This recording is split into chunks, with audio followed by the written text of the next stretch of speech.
Hello everyone. भाई आज अपने इस वीडियो के अंदर AS7 कंस्ट्रक्शन रेवेन्यू, हाँ जी, जो तोड़ा फोड़ी आप देखते हो अलग अलग बिल्डिंग की हो रही है, अरे वो जो बिल्डिंग तोड़ा फोड़ी करने वाले लोग हैं वो कैसे अपना रेवेन्यू रिकॉर्ड करते हैं उसके बारे में ये अकाउंटिंग स्टैंडर्ड 7 बात करता है। अब तक भाई अलग अलग जगह पे आप चैनल पे चले गए रहेंगे, AS7 revision, AS7 fast track, कुछ कुछ का देखा रहेगा, बट इस पॉइंट ऑफ टाइम पे जो है वो शायद इस पॉइंट ऑफ टाइम पे आप कंफ्यूजन में हो। दैट्स वाई यहाँ पे AS7 construction revenue I will ensure कि भाई हमारे साइड से इतना अच्छा डिलीवर हो जाए कि आपको इस पॉइंट ऑफ टाइम पे पूरे 1-1.5 घंटे में ये चैप्टर रिवाइज तो हो ही जाए, प्लस कुछ सम्स आपके जो मॉड्यूल के वो भी इनफैक्ट साथ ही साथ हम लोग प्रैक्टिस कर ले। तो बेसिकली सारी बातें हम लोग करेंगे इसके अंदर। जैसा कि हमारा अप्रोच हमेशा रहता है कि हम लोग क्या क्या पढ़ने वाले हैं वो पहले ही पेज पे अगर लिस्ट डाउन कर लेंगे तो आदमी का पेशेंस भी बरकरार रहता है कि अब ये होगा, अब ये होगा, इसके बाद ये होगा। तो इस तरीके से इंश्योर करेंगे कि इस रिवीजन वीडियो में AS7 को प्रॉपरली अपने लपेट ले। एग्जाम में अगर देखा जाए तो भाई 5 नंबर का सवाल आ सकता है। हर ऑल्टरनेटिव अटेम्प्ट में इस वाले अकाउंटिंग स्टैंडर्ड से सवाल आते दिखाई दिया है। तो चलिए दोस्तों शुरू करते हैं। सर हम लोग को कोई मटेरियल लेकर बैठना चाहिए क्या? जो भी मटेरियल आप इस पॉइंट ऑफ टाइम पे पढ़ रहे हो वो लेकर बैठ जाओ। ये जो नोट्स जिससे मैं रिवाइज करवाने वाला हूं वो हमारे टेलीग्राम ग्रुप पे आ जाएगा, panoramic education Telegram group. Definitely इस वीडियो के साथ उसकी लिंक अटैच होगी, आप सीधा भाई उस ग्रुप के अंदर ज्वाइन हो जाइए। काफी ढेरों वीडियोस हम लोग वहां पे डालते भी है, प्लस हमारी PDF भी हम लोग वहां पे शेयर करते रहते हैं और यही एक माध्यम हो जाएगा जुड़े रहने का। कुछ और अगर आपको बातें करनी है तो आप वहां पे कर सकते हो। चलिए भाई स्टार्ट करते हैं अपने AS7 कंस्ट्रक्शन रेवेन्यू। 5 ऐसे टॉपिक है दोस्तों हम लोग को जो करने हैं। पहला टॉपिक हो गया टाइप्स ऑफ कॉन्ट्रैक्ट रेवेन्यू, दूसरा हो गया कॉन्ट्रैक्ट कॉस्ट में क्या आता है क्या नहीं आता, कॉन्ट्रैक्ट रेवेन्यू में क्या आता है क्या नहीं आता, परसेंटेज कंप्लीशन मेथड क्या होता है, और आखिरी हो गया कि कब हम लोग को कॉन्ट्रैक्ट्स को कंबाइन करना है और कब हम लोग हर कॉन्ट्रैक्ट की इंडिविजुअल अकाउंटिंग करेंगे। सर ये टॉपिक तो बहुत अच्छे लग रहे हैं लेकिन एक भी हम लोग को दिमाग में नहीं घुसा है। अरे भाई इसीलिए तो रिवाइज कराऊंगा। एक एक टॉपिक हम लोग पकड़ेंगे और एक एक चीज को हम लोग जो है वो सीक्वेंस वाइज ही रिवाइज करेंगे। जहां जहां पे मेरे को लगता है कि यार मैं बेहतर डिलीवर तब कर पाऊंगा जब मैं आपको उसका 1-2 सम भी करवा दूं, तो मैं इंश्योर करूंगा कि उस तरीके से हम लोग करें, राइट। तो कोर ये थियोरेटिकल रिवीजन नहीं है, थियोरेटिकल प्लस मिक्स ऑफ कुछ प्रैक्टिकल हो गया, राइट। तो चलिए भाई शुरू करते हैं अपने कम टाइम में ज्यादा बेटर और ज्यादा गहरी बातें करने। Let's start that. AS7 construction contract. Sir 2 तरीके के कॉन्ट्रैक्ट होते हैं। आप एक बार के लिए ऐसा समझ लो कि तुम लोग कस्टमर हो, तुम लोग हमारे ग्राहक हो और तुम हमें बोल रहे हो कि सर हमें इस पॉइंट ऑफ टाइम पे एक बस सी बिल्डिंग बना के दो। इस पॉइंट ऑफ टाइम पे ऐसी बिल्डिंग होनी चाहिए सर कि इस पॉइंट ऑफ टाइम पे जो है वो हम लोग की जो बिल्डिंग है जब हम लोग इनॉग्रेशन रखे तो 4 जन देखने आए। ऐसी बिल्डिंग मैं आपके लिए बना रहा हूं दोस्तों।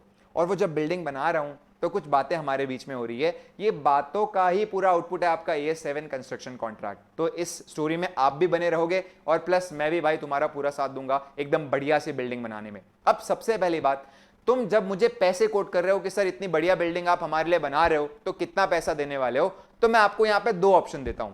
मैं आपको पहला ऑप्शन देता हूं कि सर ये बिल्डिंग के आप हमें फिक्स प्राइस 2 करोड़ रुपए दे सकते हो एक साथ। That is your fix price contract, जहां पे प्राइस की अमाउंट आपकी पहले ही फिक्स हो जाती है कॉन्ट्रैक्ट के अंदर कि मैं अपने कस्टमर से कितने पैसे लेने वाला हूं। ध्यान रखिए दोस्तों, AS7 जो है वो विशाल सर की अकाउंटिंग है। इसका मतलब यहां पे एक कॉन्ट्रैक्टर जो बिल्डिंग बना रहा है वो बंदा कैसे अकाउंट करेगा उसके बारे में बात करता है। तो आप इस पॉइंट ऑफ टाइम पे लेट से जो भी मुझे पैसे देने वाले हो वो कॉन्ट्रैक्ट में फिक्स हो चुके हैं कि भाई आप मुझे इतनी अमाउंट देने वाले हो। ऐसे कॉन्ट्रैक्ट्स को हम लोग बोलेंगे फिक्स प्राइस कॉन्ट्रैक्ट। लेकिन जहां पे आपको लगता है कि नहीं यार ऐसे नहीं देखते, आप मुझे बोलते हो सर आप जो भी खर्चा करने वाले हो वो खर्चे का आप रिकॉर्ड करके रखो और उसके ऊपर आपका जो भी मार्जिन रहेगा वो हमें बता देना, उसके अकॉर्डिंगली हम आपको पेमेंट देंगे। तो ऐसे कॉन्ट्रैक्ट को हम बोलते हैं कॉस्ट प्लस कॉन्ट्रैक्ट। जैसे कि लगभग मेरा खर्चा लग रहा है 50 लाख का और उसके ऊपर मैं 20% मार्जिन ले रहा हूं, तो मैंने आपको बता दिया भाई 50 लाख का खर्चा लगा है और 20% मार्जिन मतलब 10 लाख की हम लोग की प्रॉफिट की अमाउंट है, तो चुपचाप आप इस पॉइंट ऑफ टाइम पे 60 लाख रुपए मुझे दे दो। तो ये हो गया आपका कॉस्ट प्लस कॉन्ट्रैक्ट। तो आपके फिक्स प्राइस कॉन्ट्रैक्ट भी हो सकते हैं, कॉस्ट प्लस कॉन्ट्रैक्ट भी हो सकते हैं, राइट। अब यार AS7 इतना पेचीदा अकाउंटिंग स्टैंडर्ड क्यों है? ऐसे तो रेवेन्यू कैसे रिकॉग्नाइज करना है उसके बारे में AS9 भी बात करता है, तो क्यों हम लोग को AS7 की जरूरत पड़ गई? देखो जितना ज्यादा चीजों का क्यों क्लियर रखोगे उतना ज्यादा तुम लोग को चीजें याद कम करनी पड़ेगी। तो ये ऑब्वियस सी बात है कि कंस्ट्रक्शन कॉन्ट्रैक्ट को लेकर अकाउंटिंग स्टैंडर्ड क्यों एक हम लोग को बकायदा चाहिए, for a very simple reason कि यार आप सोचो ये कॉन्ट्रैक्ट कैसे है। विशाल सर लगातार 3 साल आपकी बिल्डिंग पे काम कर रहे हैं और वो पहले साल बिल्डिंग डिलीवर भी नहीं किए, ना ही दूसरे साल बिल्डिंग डिलीवर किए। अब बाकी आप लेट्स से कि किसी को पूछोगे रेवेन्यू बुकिंग कैसे होनी चाहिए, तो अक्सर ऐसा बोला जाता है, एक कॉन्ट्रैक्टर तेरी जो बिल्डिंग है, जब तू तेरे कस्टमर्स को हैंडओवर कर देगा, जब तू तेरे बच्चों को हैंडओवर कर देगा, तो तुरंत तू रेवेन्यू रिकॉर्ड कर ले। बट ये गलत बात है। आज मेरे हर साल लाखों का खर्चा हो रहा है, एक एक माला मैं बना रहा हूं, तो ऐसा थोड़ी ना है कि भाई काम आपको मिल नहीं रहा। माना कि आप रहना 3 साल बाद चालू करोगे, बट आपका इस पॉइंट ऑफ टाइम पे कहीं ना कुछ तो इंप्रूवमेंट होता जा रहा है ना। पहले 1 माला था, अब 2 माला, 3 माला, 4 माला, 5 माला, ऐसे कुछ ना कुछ बनते जा रहे हैं। तो यहां पे यार थोड़ा थोड़ा मेरे को ऐसा मन होना चाहिए ना कि यार इतनी सारी कॉस्ट तो मैं प्रॉफिट एंड लॉस में दिखाता जा रहा हूं, धड़ धड़ धड़ा धड़, लेकिन उसके सामने कुछ अगर रेवेन्यू भी दिखा सकूं तो मामला थोड़ा सा सही रहेगा, हैंडलेबल रहेगा। तो इसीलिए कंस्ट्रक्शन कॉन्ट्रैक्ट बोलता है सर मैं कॉन्ट्रैक्टर्स का एएस हूं, कॉन्ट्रैक्टर्स को मैं मौका दूंगा कि कैसे कितना परसेंट वो लोग काम कंप्लीट कर चुके हैं, उसके बेसिस पे वो बेचारे रेवेन्यू दिखा सके और अकॉर्डिंगली कॉस्ट को कंपेयर करके अपना प्रॉफिट निकाल सके। तो AS7 is all about that कि भाई कैसे आप टाइमली थोड़ा थोड़ा थोड़ा थोड़ा रेवेन्यू दिखा सकते हो, थोड़ी थोड़ी थोड़ी थोड़ी कॉस्ट दिखा सकते हो और बढ़िया बढ़िया बढ़िया बढ़िया बढ़िया प्रॉफिट कमा सकते हो, राइट। सो ये बातें हम लोग कुछ AS7 में करेंगे। अब तक हमने खाली एक टॉपिक दिखा है कि हमारे 2 तरीके के कॉन्ट्रैक्ट हो सकते हैं, फिक्स प्राइस कॉन्ट्रैक्ट और cost plus contract. Fix price में क्या होगा कि भाई सामने वाले को मैंने बोल दिया कि तुझे इस पॉइंट ऑफ टाइम पे मुझे 2 करोड़ देने पड़ेंगे। कॉस्ट प्लस में क्या होगा, सर जितना भी खर्चा करने वाले हैं प्लस एक उनको उसकी फीस दे देंगे या प्रॉफिट मार्जिन दे देंगे। तो ये हो गया आपका कॉस्ट प्लस कॉन्ट्रैक्ट। अब फिक्स प्राइस कॉन्ट्रैक्ट में मैं एक क्लॉज डाल सकता हूं जिसका नाम होगा एस्केलेशन क्लॉज। सर ये क्या है एस्केलेशन क्लॉज? मुझे डर है कि आज मैंने जो आपको ये प्राइस 2 करोड़ की कोट की है ना, वो मैंने मेरे बजट के अनुसार की है, इतना सारा खर्चा लगेगा, उसके अनुसार इतना पैसा मिल जाएगा, मस्त मार्जिन कमाऊंगा। लेकिन मुझे एक डर है कि यार फ्यूचर में अगर थोड़ा भी खर्चा बढ़ गया तो ये 2 करोड़ शायद लेना जस्टिफाइड ही नहीं होगा, मुझे बहुत बड़ी अमाउंट मिलनी चाहिए। तो मैंने मेरा डर आपके सामने रखा कि यार मेरे को डर लग रहा है कि मेरे जो खर्चे इस पॉइंट ऑफ टाइम पे वो बढ़ गए तो मुझे जो है वो ये 2 करोड़ जो मिले हैं वो मेरे को लॉस में डाल देंगे, ज्यादा मिलना मेरा डिजर्व करता है। तो तुम बोलते हो सर देखो आपने जो खर्चे एस्टिमेट करके दिए इनमें कुछ भी अगर खर्चा बढ़ा, सर कुछ भी अगर खर्चा बढ़ा ना, तो आपको हम लोग एस्केलेशन क्लॉज वाले पॉइंट में डाल देंगे और थोड़ा बहुत पैसा हम आपको सामने से रीइंबर्स कर देंगे। जैसे कि फॉर एग्जांपल हम लोग ने एक खर्चा डिसाइड कर दिया कि लेट्स से 1 करोड़ का आने वाला है और तुमने बोल दिया सर 1 करोड़ के ऊपर कुछ भी खर्चा आएगा ना तो 20% आपके हम दोस्त संभाल लेंगे। मैंने बोला डन। लेट्स से कि खर्चा आता है इस पॉइंट ऑफ टाइम पे 80 लाख का, आप कुछ एक्स्ट्रा अमाउंट नहीं संभालोगे। लेकिन जहां पे खर्चा आ गया दोस्तों 1 करोड़ 50 लाख का, तो 50 लाख का क्योंकि एक्स्ट्रा खर्चा आया इंटू 20% आप संभालोगे। तो इस तरीके से इस पॉइंट ऑफ टाइम पे जो है वो हमारे बीच में डीलिंग हुई है। तो एस्केलेशन का मतलब होता है इंक्रीज। कॉस्ट में अगर इंक्रीज आया तो मेरा कस्टमर इतना अच्छा आदमी है, इतना अच्छा आदमी है, तुम लोग इतने अच्छे आदमी हो कि इस पॉइंट ऑफ टाइम पे तुम बोलते हो सर हम संभाल लेंगे, आप टेंशन मत लो। टेंशन क्यों लेते हो आप? तो दैट इज द केस, हम तो आपके भरोसे ही आपने हमें संभाला है, right. So that is the point. Fix price contract क्या होता है और कॉस्ट प्लस कॉन्ट्रैक्ट क्या होता है। उसके बाद यहां पे इस पॉइंट ऑफ टाइम पे पहला पॉइंट हम लोग ने कवर कर लिया, there are 2 types of contract revenue. अब देखो तुम लोग को यहां पे इस पॉइंट तक पहुंचना है, परसेंटेज ऑफ कंप्लीशन मेथड। लेकिन परसेंटेज ऑफ कंप्लीशन मेथड तक पहुंचने के लिए ये 2 आइटम्स की जानकारी होनी बहुत जरूरी है।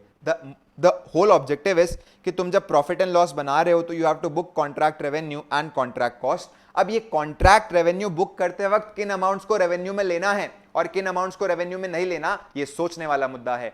कॉस्ट बुक करते वक्त कौन से खर्चे मेरे यहां पे कंस्ट्रक्शन कॉस्ट माने जाएंगे और कौन से खर्चे मेरे कंस्ट्रक्शन कॉस्ट नहीं माने जाएंगे, ये भी एक सोचने वाला मुद्दा है। क्यों सर, क्या ये हो सकता है? इतनी छोटी सी तो बात है। अरे ऐसी छोटी सी बात नहीं है। जैसे कि फॉर एग्जांपल लेट्स से तुम जब मेरे को बोलते हो कि सर आप हमारे लिए प्रोजेक्ट बनाओ, तो तुम देखो क्या मस्त मस्त एकदम HR रिलेटेड इंसेंटिव प्लान मेरे लिए बनाते हो कि सर का एकदम उत्साह बना रहना चाहिए। तो तुम क्या बोलते हो, सर 2 करोड़ तो हम आपको फिक्स देंगे, बिल्डिंग अगर आपने टाइम से पहले बना दी तो आपको हम लोग 50 लाख भी देंगे, ये इंसेंटिव हो गया। सर अगर काम में हम लोग को लगा कि आप इतना अच्छा काम कर रहे हो तो एक और एडिशनल फ्लोर हम लोग आपको ही बनाने बोलेंगे और उसका जितना भी पैसा आता है वो हम आपको देंगे। सर अगर हम लोग की डिजाइन जो हम लोग ने सबमिट किया उसमें कुछ भी ऊंच नीच होता है तो आपका जो भी पैसा लगा वो आपको हम लोग भर के दे देंगे। मतलब there are so many points जो इस वक्त आ सकते हैं। तो रेवेन्यू में क्या लेना है, क्या नहीं लेना है, कब लेना है, कब नहीं लेना है, सोचने वाली बात है। इसी के बारे में हम लोग को डिस्कशन करना है। कॉस्ट में क्या लेना है, क्या नहीं लेना है, कॉस्ट लेते वक्त एग्जैक्टली कैसे उसे मेजर करना है, ये भी इनफैक्ट हम लोग देखेंगे। तो ये हमारे नेक्स्ट 2 पॉइंट हो गए। चलिए देखते हैं। सबसे पहले कॉन्ट्रैक्ट रेवेन्यू की हम बात करते हैं। कॉन्ट्रैक्ट रेवेन्यू में जो भी कॉन्ट्रैक्ट के अंदर अग्रीड अमाउंट है रेवेन्यू का वो तो आपको लेनी है। जैसे यहां पे कितनी थी, 2 करोड़, भाई दे देना, तो 2 करोड़ की अमाउंट तो आएगी आएगी। फिर उसके बाद variation in contract work. Sir ये वेरिएशन इन कॉन्ट्रैक्ट वर्क क्या हो गया? देखो वेरिएशन इन कॉन्ट्रैक्ट वर्क का मतलब हो गया कि मैं तुम लोग के लिए 5 फ्लोर की बिल्डिंग बनाने वाला था और तुमने बोला सर तो क्या बनाए हैं पहला माला, मजा आ गया, सर आप 5 फ्लोर और बना दो, तुम ऐसे बोल रहे हो मेरे को। तो इन सच केस यहाँ पे क्या हुआ है, जो मेरा स्कोप ऑफ वर्क है ना वो इंक्रीज हुआ है। पहले मैं जितना काम करने वाला था उससे ज्यादा मैं आपके लिए करने वाला हूं, तो ये स्कोप ऑफ इंक्रीज को हम लोग बोलेंगे वेरिएशन। ऐसे ही स्कोप आपका डिक्रीज भी हो सकता है। जब मैं पहला माला बनाया तो तुम बोले यार सर तो सही नहीं जा रहे हैं, सर को 2-3 माले पे निपटा देते हैं, उससे ज्यादा इनसे नहीं बनवाते हैं। तो ये डिक्रीज भी हो सकता है स्कोप, इंक्रीज भी हो सकता है। ये जो स्कोप है उसे हम लोग बोलेंगे वेरिएशन। तुम लोग के लिए मैं 50 किलोमीटर की रोड बना रहा था, पहला किलोमीटर मैंने बनाया, बोला सर मजा आ गया रोड देख के, आप और 50 बनाओ, variation, increase in the scope. Sir बहुत बुरा लगा, मेरे घुटने छिल गए, ये रोड प्लीज आप कंप्लीट मत करना, 2-3 किलोमीटर में निपटा दो। ये भी क्या हो गया, अपने आप में वेरिएशन हो गया। तो वेरिएशन आपका इंक्रीज इन स्कोप भी हो सकता है, डिक्रीज इन स्कोप भी हो सकता है। अब यहां पे कब वो इंक्रीज इन स्कोप को लेकर जो रेवेन्यू में चेंजेस आए वो हम लोग को लेने हैं, कब नहीं लेने, उसको लेकर कुछ शर्तें हैं। जैसे यहां पे साफ बोल दिया कि वेरिएशन का मतलब है कस्टमर ने इंस्ट्रक्शन दी है, तुम भाई मेरे को इंस्ट्रक्शन दे रहे हो, देखो यही तो बात है, तुम मुझे इंस्ट्रक्शन दे रहे हो कि सर स्कोप ऑफ वर्क में चेंजेस आए हैं, रेवेन्यू यहां पे बढ़ गया है क्योंकि आपका स्कोप बढ़ गया, ये रेवेन्यू कम हो गया क्योंकि आपका स्कोप कम हो गया। तो कब हम लोग को ये कॉन्ट्रैक्ट रेवेन्यू में काउंट करना है, कब काउंट नहीं करना, सिंपल सी बात है, variation is included in the contract revenue if customer approve किया है कि वेरिएशन करने वाला है वो, एंड अलोंग विद दैट जो अमाउंट होने वाली है वो सामने वाले ने बोला है मैं दे दूंगा। ऐसा नहीं कि आप अपने मन से, जैसे सर जो है वो पहला माला बनाए तो बोला यार मैं कस्टमर को ना 6 माले डिलीवर करूंगा, बात तुमने मेरे से 5 की थी, मैं क्या बोला 6 माले डिलीवर करूंगा। अब छठवां माला तुमने एग्री भी नहीं किया था और मैं बोल दिया हाँ 6 माले डिलीवर करूंगा, तो 2 करोड़ तो मैं ले ही रहा हूँ प्लस 20 लाख ले लूंगा, बच्चे तो अपने ही हैं, दे देंगे बच्चे, यहाँ पे इस पॉइंट ऑफ टाइम पे मना कर देंगे सर कोई भरोसा नहीं है। तो यहाँ पे इस पॉइंट ऑफ टाइम पे सिंपल सी बात है, customer will approve the variation, ये पहली बात। दूसरा, अमाउंट कितना आने वाला है वो सामने वाला हम लोग को बता दिया है, प्लस अमाउंट सर्टेनली आप मेजर कर सकते हो। ये कंडीशन अगर हिट होती है तो बॉस ये अमाउंट आपकी जो है वो कॉन्ट्रैक्ट रेवेन्यू में आएगी।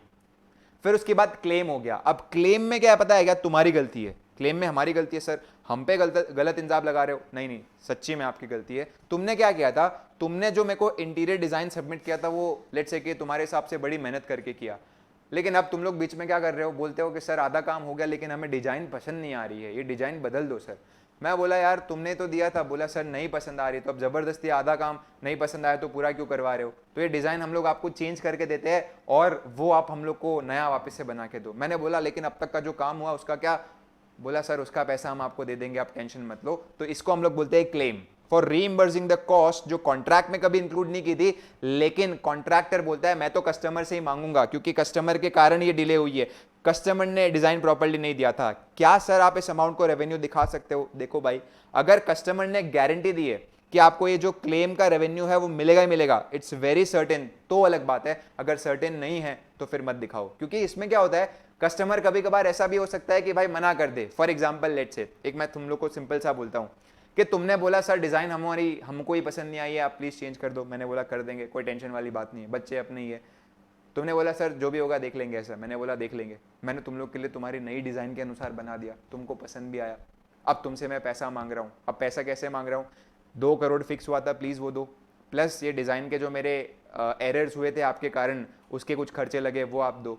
तो तुम बोलते हो सर क्या बात करते हो, ये कोई खर्चे देने वाले होते हैं क्या? सर 2 करोड़ में आपको प्रोजेक्ट देना था, डिजाइन आपने इस पॉइंट ऑफ टाइम पे चेंज की वेंज की, वो सब इंक्लूडेड था, ये सब कुछ नहीं देने वाले। अरे कैसी बात कर रहे हो यार।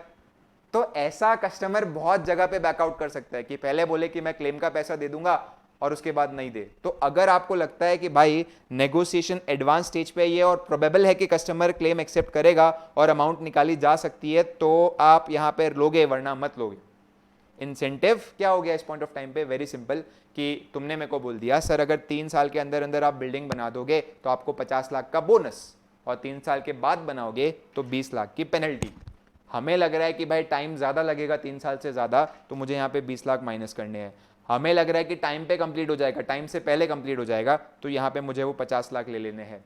इंसेंटिव पेमेंट आप तभी रेवेन्यू में लोगे, सॉरी, इंसेंटिव पेमेंट आप तभी रेवेन्यू में लोगे जब आपका प्रोजेक्ट एडवांस स्टेज पे पहुंच चुका है और आपको पता है कि भाई वो इंसेंटिव आपको मिलेगा ही मिलेगा। पहले दिन ऐसे कॉन्फिडेंट ओवर कॉन्फिडेंट नहीं रहने का, राइट? तो इस पॉइंट ऑफ टाइम पे सिंपल सा बोल दिया कि इंसेंटिव पेमेंट का मतलब होता है additional payment by customer if specified standard met और एक्सीडेड। ये कॉन्ट्रैक्ट रेवेन्यू में डेफिनेटली आप लेते हो जब कॉन्ट्रैक्ट आपका एडवांस स्टेज पे है और प्रोबेबल है कि आपकी ये स्टैंडर्ड्स मीट हो ही जाएंगे, परफॉर्मेंस स्टैंडर्ड, और अमाउंट निकाली जा सकती है। आप यहाँ पे पास्ट रिकॉर्ड को क्राइटेरिया नहीं मानोगे, अरे पहले भी टाइम पे बहुत किए सर, अभी भी कर लेंगे, अरे पहले एडवांस स्टेज पे करके दिखा उसके बाद ले, वरना नहीं लेगा। तो बिगिनिंग स्टेज पे कभी नहीं लेने का। प्रोजेक्ट आपका एडवांस स्टेज पे है, प्रोबेबल है पैसा आने वाला है, तब लो, वरना मत लो। तो इंसेंटिव हम लोग को तभी लेना है। इन एक्टिविटीज ही अभी स्टार्ट नहीं हुई है और आप इंसेंटिव पेमेंट को बोलते हो ये तो मेरा ही पैसा है, ऐसा नहीं चलेगा। थोड़ा साबित करो फिर बात करेंगे। तो क्या क्या आएगा? फिक्स कॉन्ट्रैक्ट का revenue, variation, claim, incentive payment और पेनल्टी। तो ये 4 बातें अपन ने देख ली है और इसी के साथ हमारा दोस्तों कॉन्ट्रैक्ट रेवेन्यू वाला टॉपिक खत्म होता है, राइट? अब उसके बाद नेक्स्ट आ जाता है कि सर कॉन्ट्रैक्ट कॉस्ट में क्या आएगा क्या नहीं आएगा। वेरी सिंपल, हर वो डायरेक्ट खर्चा जो इस प्रोजेक्ट के लिए लगा हुआ है वो प्रोजेक्ट का बनता है। साइट पे लेबर का खर्चा, सुपरविजन का खर्चा, मटेरियल का खर्चा, कोई मैंने क्रेन लाई, वो क्रेन का डेप्रीशिएशन उस पार्ट का, ये भी आएगा। आप लेट्स से कि कोई क्रेन यहाँ पे लेके आ रहे हो तो वो लेके आने का खर्चा, क्रेन आपने भाड़े पे लिया है तो वो क्रेन जो भाड़े पे लेके रखी हुई है उसका खर्चा, किसी डिजाइनिंग के लिए आपने समझदार आदमी को बुलाया है तो डिजाइनिंग का जो आपने सैलरी पे किया हुआ है उसका खर्चा, कोई आपने कस्टमर को गारंटी देके रखा हुआ है कि सर अगर बिल्डिंग में नल वगैरह कुछ खराब हुआ, इलेक्ट्रिसिटी में दिक्कत आएगी तो भाई देख लेगा, तो वो भाई जो देखने वाला प्रोविजन है उसका खर्चा। तो ये सारे खर्चे माने जाएंगे डायरेक्ट कॉस्ट। अब इसमें से आप कुछ इंसिडेंटल इनकम रिड्यूस कर सकते हो, जैसे मटेरियल है पड़ा रह गया वो आपने बेचा, कुछ सैलवेज का पैसा आया, इट कैन बी रिड्यूस्ड। जो आपका कुछ इनफ्लो आने वाला है और आपने कभी कॉन्ट्रैक्ट रेवेन्यू में काउंट नहीं किया था वो यहाँ पे कॉस्ट से माइनस कर सकते हो। जैसे फॉर एग्जांपल ये मटेरियल है, कुछ मटेरियल बच गया जो हम लोग बेचने वाले हैं, बेच के पैसा भी आ गया, ओवरऑल कॉस्ट में से हम लोग को क्या कर देना है? माइनस। एक हम लोग लेट्स से कि इस पॉइंट ऑफ टाइम पे सीमेंट रोलर यूज कर रहे हैं जो प्योरली इस प्रोजेक्ट में ही काम आएगा, उसके बाद सीमेंट रोलर जब मैं बेचूंगा तो कुछ इक्के दुक्के रुपए मिल जाएंगे, तो वो इक्के दुक्के रुपए है, मतलब कस्टमर से वो इन्फ्लो नहीं आ रहा, आप जो ये खर्चा किए हो उसके थ्रू वो इन्फ्लो थोड़ा बहुत आ रहा है क्योंकि कुछ आइटम्स आपके बचे रह गए हैं, तो वो जो आपने अमाउंट रेवेन्यू में नहीं लिया है और कुछ इन्फ्लो आ रहा है, it can be reduced over year. Allocated cost, तुम सब ने एक कॉस्टिंग पड़ी रहेगी जिसका नाम है एब्जॉर्प्शन कॉस्टिंग। एब्जॉर्प्शन कॉस्टिंग में क्या होता है? कुछ ऐसे खर्चे हैं जो जनरली सिर्फ एक प्रोजेक्ट को लेकर नहीं लगते, 3-4 प्रोजेक्ट को लेकर लगते हैं। खर्चे जो एक प्रोजेक्ट को लेकर नहीं लगते, 3-4 प्रोजेक्ट को लेकर लगते हैं, तो वो खर्चे अगर आप प्रॉपरली किसी पर्टिकुलर प्रोजेक्ट को अलोकेट कर सकते हो तो ही लो। जैसे मुझे लगता है कि 4 प्रोजेक्ट है और एक आदमी है जो 4 प्रोजेक्ट को सुपरवाइज कर रहा है, तो अगर मैं देख सकता हूं कि भाई ये इक्वल पोर्शन ऑफ टाइम चारों जगह पे इस पॉइंट ऑफ टाइम पे डेडिकेट कर रहा है, तो डेफिनेटली आप उस पोर्शन को लो, वरना नहीं लोगे। तो मतलब अलोकेटेड कॉस्ट तो आप तभी ले सकते हो if it can be absorbed on the basis of normal level of activity. Insurance, construction overheads या बोरोइंग कॉस्ट, ये हमेशा दिया रहेगा कितना परसेंट अलोकेटेड है। और कोई अगर स्पेसिफिकली चार्जेबल कॉन्ट्रैक्ट कॉस्ट है, जैसे मैं इस पॉइंट ऑफ टाइम पे कुछ रजिस्ट्रेशन चार्जेस पे कर रहा हूँ, स्टैम्प ड्यूटी वगैरह, आपने बोला कि सर ज़मीन भी आप खरीदो, मैंने बोला ज़मीन खरीदते वक्त तो स्टैम्प ड्यूटी लगेगा, बोला सर हम आपको रीइंबर्स कर देंगे। तो ये स्टैम्प ड्यूटी का खर्चा अगर मैंने कुछ किया है आपके लिए जो रीइंबर्सेबल है, तो वो भी इनफैक्ट यहाँ पे कॉस्ट पे आ सकता है। क्या नहीं आएगा वो ज़्यादा ज़रूरी है। जनरल एडमिन ओवरहेड्स नहीं आएंगे, सेलिंग कॉस्ट नहीं आएगा, R&D कॉस्ट नहीं आएगा, और कोई अगर आइडल प्लांट है तो उसका डेप्रीशिएशन नहीं आएगा जो इस कॉन्ट्रैक्ट में हम लोग यूज़ नहीं कर रहे, बट प्योरली इस कॉन्ट्रैक्ट के लिए ही खरीदा है तो डेफिनेटली आप लोग। जैसे फॉर एग्जांपल एक क्रेन है जो मैंने आपकी बिल्डिंग बनाने के लिए ही खरीदा है और उसके बाद उसे मैं निपटा दूंगा, तो भले वो थोड़ा बहुत आइडल पड़ी है तो भी आपको लेना है। एक क्रेन है जो मैं जनरल हर प्रोजेक्ट में यूज कर रहा हूं और वो खाली पड़ी हुई है, तो यहाँ पे मेरे को उसको डाइवर्ट नहीं करना। समझ में आई बात? Sir done. अब क्योंकि हमें पता चल गया है कि भाई कॉस्ट में क्या आएगा क्या नहीं आएगा, एक खाली अपने देख लेते हैं कि कोई भी कॉस्ट अगर आपने इनकर किए टू सिक्योर द कॉन्ट्रैक्ट, तो वो भी आप यहाँ पे कॉन्ट्रैक्ट कॉस्ट में ले सकते हो। जैसे गवर्नमेंट को आपने इस पॉइंट ऑफ टाइम पे जो है वो कोई टेंडर भेजा है, तो उस टेंडर का जो फीस है, वो टेंडर का फीस अगर आपने कुछ पे किया हुआ है तो वो यहाँ पे आप ले सकते हो। कोई डिपॉजिट्स आपने पे की हुई है वो आप यहाँ पे दे सकते हो, तो ये सब आप बिंदास कॉन्ट्रैक्ट कॉस्ट में ले सकते हो। तो यही हम लोग का दूसरा पॉइंट खत्म है भाई कि कॉन्ट्रैक्ट कॉस्ट में क्या आता है। असल चैप्टर अब शुरू होता है जब आप यहाँ पे निकालोगे कि भाई कैसे हमें बुकिंग करनी है, राइट? कैसे बुकिंग करनी है, दैट वी हैव टू सी। देखो यहाँ पे रिकॉग्निशन ऑफ रेवेन्यू। अब देखो सिंपल सी बात है, तुम्हें यहाँ पे इस पॉइंट ऑफ टाइम पे क्या सिचुएशन आके रखी है वो देखो। तुम्हें ये पता है कि कॉन्ट्रैक्ट रेवेन्यू कितना है, तुम्हें ये नहीं पता कि मैं पहले साल कितना दिखाऊं। तुम्हें ये पता है कि ओवरऑल लाइफ में कितना मेरे को कॉन्ट्रैक्ट रेवेन्यू होगा। जैसे तुम्हारा प्रोजेक्ट बनाने के लिए मैं अगर 3 साल ले रहा हूँ तो ये 3 सालों में कितना होगा वो मुझे पता है, बट उस 3 साल का टोटल रेवेन्यू में से मैं पहले साल कितना दिखाऊं वो मुझे नहीं पता। सोचने वाला मुद्दा है। तो उसको लेकर क्या बात बोली है, सबसे पहले अगर आप इस कंस्ट्रक्शन कॉन्ट्रैक्ट का आउटकम रिलायबली मेजर कर सकते हो तो आपको लगाना है मेथड जिसका नाम है स्टेज ऑफ कंप्लीशन मेथड। क्या बोलेंगे हम लोग, stage of completion method. Sir ये क्या हो गया, वेरी सिंपल। पहली बात तो outcome of the contract can be estimated reliably का मतलब क्या है, जैसे मुझे पता है कि ये प्रोजेक्ट मैं कंप्लीट करूंगा, इसके पैसे मुझे आ जाएंगे, मुझे पता है कितना खर्चा लग रहा है, मुझे इस पॉइंट ऑफ टाइम पे पता है कितना कंप्लीट होकर रखा हुआ है, and I have a bit of experience, तो मैं फिर ये वाले मेथड पे जा सकता हूं जो आपको सीखना है, stage of completion method. Sir इस पॉइंट ऑफ टाइम पे तो मेरा पहला साल है और ये सब मेरे को तो पता ही नहीं क्या क्या होता है क्या नहीं होता है, तो फिर आप यहाँ पे परसेंटेज ऑफ कंप्लीशन मेथड नहीं लगा सकते। आप क्या करोगे, जितना आपने खर्चा करके रखा हुआ है उसके बराबर रेवेन्यू दिखा दोगे। जैसे मेरा 50 करोड़ का खर्चा हो गया तो उसके बराबर मैं 50 करोड़ का रेवेन्यू दिखा दूंगा। और इसमें ये बात ध्यान में रखनी है कि भाई वो पैसा हमको पता है कि आ जाएगा तभी दिखाना है, जब थोड़े भी डाउट लग रहे कि आ नहीं पाएगा तो मुझे नहीं लिखाना है। तो यहाँ पे साफ साफ लिखा हुआ है contract cost recognise to the extent incurred, जितना खर्चा आपने किया है इस बार वो कॉन्ट्रैक्ट कॉस्ट दिखाओगे। रही बात contract revenue, to the extent of contract cost incurred which could be recovered, जितना आपने इस पॉइंट ऑफ टाइम पे इनकर किया हुआ है और रिकवर कर सकते हो उतना बराबर का आप दिखाओगे। तो तुम्हें एग्जाम में क्वेश्चन कैसे आएगा, हाँ सर क्वेश्चन की बात करो एक बार। क्वेश्चन आपका इस पॉइंट ऑफ टाइम पे ऐसा आएगा, जैसे फॉर एग्जाम्पल लेट्स से कि हम लोग को पता है कि इस प्रोजेक्ट का कॉन्ट्रैक्ट रेवेन्यू जो डिस्कस हुआ है वो है 50 करोड़ का, पहला साल हो चुका है और 20% काम कंप्लीट हो गया। इसका जो कॉस्ट अभी तक लगा हुआ है वो है इस पॉइंट ऑफ टाइम पे 10 करोड़ का। अब देखो आउटकम अगर मैं रिलायबली मेजर कर सकता हूं, जैसे यहां पे मैं कर पा रहा हूं कि 20% हो गया, तो मैं कैसे दिखाऊंगा, 50 करोड़ है इस पॉइंट ऑफ टाइम पे, 50 का 20% कितना होता है 10 करोड़ सर, और कॉस्ट कितने दिखाऊंगा 10 करोड़ सर। ये तो सेम ही हो गया, थोड़ा सा मैं चेंज कर देता हूं और लिखता हूं 30% काम हो गया, तो मैं 50 का 30% रेवेन्यू कितना दिखा सकता हूं 15 करोड़, और कॉस्ट कितना दिखा सकता हूं 10 करोड़। लेकिन मुझे ये वाली बात का आइडिया ही नहीं है कि कितना परसेंट काम कंप्लीट हुआ, या रिकवरेबिलिटी को लेकर थोड़े बहुत डाउट्स है। तो जितना कॉस्ट मैंने इनकर किया हुआ है उतना ही मेरा रेवेन्यू होगा। कॉस्ट यहाँ पे 10 करोड़ का आया और उसके सामने जो रेवेन्यू है वो भी कितने का आया 10 करोड़ का आया। वो भी तब भी आपको रेवेन्यू दिखाना है जब आपको पता है कि पैसा रिकवर होगा ही होगा। अगर थोड़े भी डाउट लग रहे हैं कि पैसे रिकवर नहीं होगा तो इन सच केस आप बिल्कुल भी इस पॉइंट ऑफ टाइम पे रेवेन्यू नहीं दिखाओगे, सिंपल सी बात है। अब एक बहुत इसमें अच्छी बात बोली हुई है कि ये दोनों ही केस में अगर आपको लगता है कि कुछ एक्सपेक्टेड लॉस होने वाला है तो वो हाथों हाथ बुक्स में इमीडिएटली रिकॉग्नाइज हो जाना चाहिए। जैसे फॉर एग्जाम्पल मुझे पता है कि मुझे इस कॉन्ट्रैक्ट से रेवेन्यू 50 लाख का मिलेगा, मुझे पता है कि जो एक्सपेक्टेड कॉस्ट है वो मेरी लगेगी 53 लाख की, तो बाय डिफ़ॉल्ट पहले से लग रहा है कि भाई कॉन्ट्रैक्ट में मुझे क्या होने वाला है लॉस।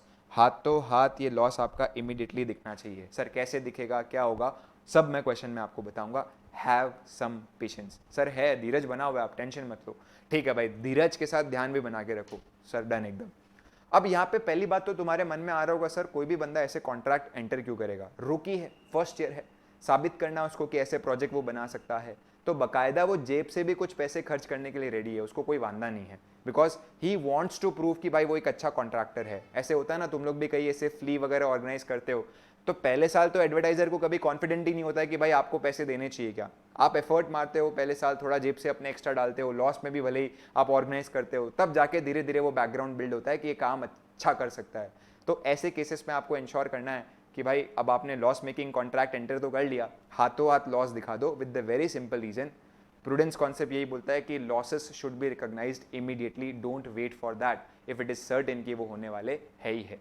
सर डन, हम लोग को समझ में आया। कुछ क्वेश्चंस कर लेते हैं जिस बात पे अभी हम लोग ने डिस्कशन किया उसको लेकर, ठीक है ना। अब जैसे फॉर एग्जांपल हम लोग ने अभी कॉस्ट और रेवेन्यू को लेकर किया, ठीक है ना, तो यहाँ पे कैसे हम लोग की बुकिंग होगी। अब परसेंटेज ऑफ कंप्लीशन मेथड अगर हम लोग फॉलो कर रहे हैं ना तो मेनली हम लोग मैचिंग कॉन्सेप्ट पे जा रहे हैं कि जितना आपने खर्चा किया हुआ है उसके प्रपोर्शन में आप क्या कर रहे हो रेवेन्यू बुक कर रहे हो। सर लेकिन कितना परसेंट काम कंप्लीट हो गया वो कैसे पता चलेगा, उसके आपके बहुत सारे तरीके हैं और उसमें से सबसे इंपॉर्टेंट तरीका ये 3 है जो अभी हम लोग डिस्कस करेंगे। पहला तरीका क्या हो गया, physical completion method. What is physical completion method, तुमने बोला था 5 फ्लोर बनाओ, 2 फ्लोर बना दिए, तुम क्या बोलोगे सर लगभग अगर देखा जाए तो 2/5 काम कंप्लीट हो गया है। तुमने बोला था 50 किलोमीटर की रोड बनाओ, मैंने 20 किलोमीटर की बना दी, सर 2/5 काम हो चुका है। तो फिजिकल कंप्लीशन मेथड क्या बोलता है, ऑब्जर्व करके देखो इस पॉइंट ऑफ टाइम पे कितना % काम हो चुका है। तुमको लगता है कि भाई ये 30 किलोमीटर की लेन है जहां पे तुम लोग ने 10 किलोमीटर बना दिया, तो 1/3 काम यहां पे हो गया। That is physical completion method. दूसरा हो गया इस पॉइंट ऑफ टाइम पे टेक्निकल सर्वे और estimation method. Now what is technical survey और एस्टिमेशन मेथड? मैंने एक समझदार सर्वेयर को बुला लिया और सर्वेयर को बोला कि जैसे कि फॉर एग्जांपल आपका एक दोस्त कोई सर्वेयर है, इंजीनियर है, उसको मैंने बोला भाई इधर आ 2 मिनट, थोड़ा तू देख के बता कि कितना टक्का काम हो चुका है, और उसने देख के बताया इतना टक्का काम हो चुका है, डन। तो ये हो गया सर्वेयर मेथड जहां पे आप देख के बताओगे कितना टक्का काम हो चुका है। और तीसरा हो गया, आपने ओवरऑल जो एस्टिमेटेड खर्चा आप करने वाले हो इस कॉन्ट्रैक्ट में, उसमें से कितना % खर्चा कर दिया, उसके बेसिस पे आप रेवेन्यू बुक करो। तो वहां पे फॉर्मूला क्या होगा, हमने जो कॉस्ट अभी तक इनकर कर दिया till this date upon estimated total cost into 100, इससे आपको पता चल जाएगा प्रोपोर्शनेट कॉस्ट आपने कितनी इनकर कर दी है। अब इसमें से कोई खर्चा जो जैसे यहाँ पे आप ले रहे हो कॉस्ट इनकर टिल डेट, तो कोई ऐसा खर्चा है जो इस पॉइंट ऑफ टाइम पे आप फ्यूचर में करने वाले हो वो नहीं आएगा, जो इनकर हो चुका है और इसी साल को लेकर उसका काम भी कहीं ना कहीं पड़ा हुआ है। मतलब ऐसे समझ लो कि भाई मटेरियल मैंने भले 1 लाख के खरीदे लेकिन अभी तक यूज 80,000 के किए, तो वो कॉस्ट इनकर्ड में आएंगे। जो 20,000 के अनयूज स्टॉक है वो जब मैं यूज करूंगा तब मुझे डालना है। आई बात यहाँ पे समझ, राइट? तो ये हो गया। और लेट्स से कोई सब कॉन्ट्रैक्टर को मैं एडवांस पेमेंट दे रहा हूँ, तो वो पेमेंट मत देखो, उसने काम कितना खर्चे का किया हुआ है वो आपको देखना है जब आप कॉस्ट इनकर्ड कैलकुलेट कर रहे हो, राइट? एग्जाम्पल मैं यहाँ पे देता हूँ, जैसे हमारी कॉन्ट्रैक्ट प्राइस है 80 लाख की, मटेरियल हम लोग ने 20 लाख के जो है वो मंगवाए थे, उसमें से 2 लाख के यूज़ होने बाकी है। तो जब मैं लिख रहा हूँ कि मेरा कॉस्ट कितना हुआ है, तो मैं मटेरियल में लिखूंगा कि भाई इस पॉइंट ऑफ टाइम पे खाली 18 लाख का मटेरियल यूज़ हुआ है। लेबर चार्जेस मैंने 10 लाख के पे किए और 2 लाख के पेंडिंग है। अब 2 लाख का काम तो हो चुका है ना, तो 10 लाख पे है, मतलब कैश में दे दिए, उसका भी काम हो गया था। 2 लाख जो पे करना बाकी है उसका भी काम तो हो गया। तो लेबर में इस पॉइंट ऑफ टाइम पे आप जाओगे 12 लाख। कैश बेसिस पे नहीं जा रहे हम यहाँ पे जा रहे हैं कि भाई कितना काम हुआ है, किस खर्चे का काम हुआ है, वो खर्चे आप लो। तो लेबर आपने कितना ले लिया, 12 लाख। अब सब कॉन्ट्रैक्टर ने 2 लाख का काम किया था, अब आप उसे एडवांस कितना दे रहे हो वो क्या मायने रखता है, काम कितने खर्चे का हुआ है, 2 लाख का। तो वो मैं यहाँ पे लिख दूंगा सब कॉन्ट्रैक्टर 2 लाख। जैसे फॉर एग्जांपल कुछ चीजें मैं नहीं बना पा रहा, तो मैंने किसी को बोल दिया तू मेरे बिहाफ पे बना दे, उसने 2 लाख तक का चीज बना दिया। अब मैं उसे एडवांस दे रहा हूँ, ये अलग मुद्दा है। उसने बनाया कितने का, 2 लाख का, तो मेरा परसेंटेज ऑफ कॉस्ट कितना, काम अभी तक हो चुका है, इतना हो चुका है। कॉस्ट एस्टिमेटेड मतलब फ्यूचर में और कितना लगने वाला है, 30 लाख का खर्चा। तो अब तक जो लग गया है वो इस पॉइंट ऑफ टाइम पे हो गया 32 लाख का। फ्यूचर में जो लगने वाला है वो है 30 लाख का। कंसिडरिंग दैट 32 लाख का खर्चा लग गया है ओवरऑल 62 लाख में से, तो अकॉर्डिंगली आपको यहाँ पे परसेंटेज कैलकुलेट कर देना है, राइट? तो मोटा मोटी यहाँ पे जो है वो 50% के आसपास आ रहा है। लेट मी टेक कैल्सी, तब तक ले तुम लोग भी कैल्सी ले लो भाई, साथ में अपने करते हैं, काम आएगा अभी कैल्सी। डन भाई, मेरा तो बैग बाजू में ही रहता है तो मैंने तो ले लिया, तुम लोग भी भाई ले लो। 32/62 परसेंटेज 51.61। तो मैं अभी क्या कर सकता हूं, इतना % ऑफ रेवेन्यू बुक कर सकता हूं। जैसे मेरा कॉन्ट्रैक्ट प्राइस जो है वो 80 लाख का है, तो मैं लिखता हूं contract revenue 80 lakh multiplied by 51.60 percentage, right? तो 80 लाख मल्टीप्लाइड बाई 51.60, 41.29 का रेवेन्यू। कॉन्ट्रैक्ट कॉस्ट है 32 लाख की, और मेरा जो प्रॉफिट है वो इस पॉइंट ऑफ टाइम पे हो गया दोस्तों 9.30 या 9.29। सो इस तरीके से हम लोग को जो है वो मायने रखना है कि पहले अगर आप जा रहे हो परसेंटेज ऑफ कंप्लीशन मेथड में और उसमें आप प्रपोर्शनल कॉस्ट मेथड फॉलो कर रहे हो, तो दिस इज द फॉर्मूला। क्या किया अपन ने इस पॉइंट ऑफ टाइम पे, कॉस्ट कितना इनकर हो गया वो ले लिया न्यूमरेटर में, जिसमें आउटस्टैंडिंग वाला खर्चा भी लो, अपॉन कितना ओवरऑल खर्चा लगने वाला है मल्टीप्लाइड बाई 100। कॉस्ट इनकर्ड में जो खर्चे का काम हुआ है वही आपको लेना है। तो किसी कॉन्ट्रैक्टर को आप एडवांस में पैसा दे रहे हो तो वो एडवांस वाला अमाउंट मायने नहीं रखता, काम कितने खर्चे का हुआ है वो मायने रखता है। मटेरियल अगर आपने यूज़ ही नहीं किया तो फिर मायने नहीं रखता है। उसके अनुसार अपन ने निकाला यहाँ पे कितने का काम हो गया था, यहाँ पे 32 लाख का। कैसे आया था, 20 में से 2 माइनस किया, 10 में 2 ऐड किया और ये 2 लाख। तो इस तरीके से आपका अमाउंट आया था 32 का।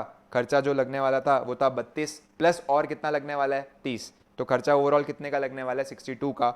मतलब मेरा 51.60 खर्चे का काम हो चुका है, तो अकॉर्डिंगली 80 लाख में से 51.60% का मैं रेवेन्यू बुक कर दूंगा और उसके सामने जो खर्चा मेरा आएगा वो आएगा 32 लाख का, एंड मेरा प्रॉफिट कितने का आ रहा है 9.39। ऐसे बहुत सारे अपने और क्वेश्चंस करेंगे टू गेट एन आइडिया, ठीक है ना। जैसे ये हो गया। अब देखो ये मैं बता रहा हूँ कि कैसे आपको लॉस वाला अमाउंट एडवांस में ये बुक कर देना है, ठीक है ना। ये केस ए की हम बात करते हैं। केस ए में मेरा प्राइस कितना है 15। अब मुझे पता है कि भाई इनकर्ड जो कॉस्ट है वो है 12। अब तक मैंने कितना खर्चा कर दिया 12 का, कितना और खर्चा करने वाला हूँ 4 का। तो देखो जब खर्चा 16 का होने वाला है और मेरा रेवेन्यू खाली 15 का है, तो ये तो पक्का है ना कि इस कॉन्ट्रैक्ट में मुझे लॉस हो रहा है 1 का। तो इधर आपकी बुकिंग कैसे होगी, वेरी सिंपल। आप यहाँ पे जब ऐसे लेट से ये बना रहे हो तो सबसे पहले आप लिखोगे कॉन्ट्रैक्ट रेवेन्यू। अब पूरा 15 तो अभी का रेवेन्यू नहीं है, इसमें से कितना परसेंट बुक करना है, कैसे निकालेंगे, परसेंटेज ऑफ कॉस्ट पे जाओ। जैसे 12 लाख का काम हो चुका है अपॉन ओवरऑल खर्चा है 16 इंटू 100, 12/16, तो ये 75% काम हो चुका है। तो आप 75% रेवेन्यू बुक कर दो।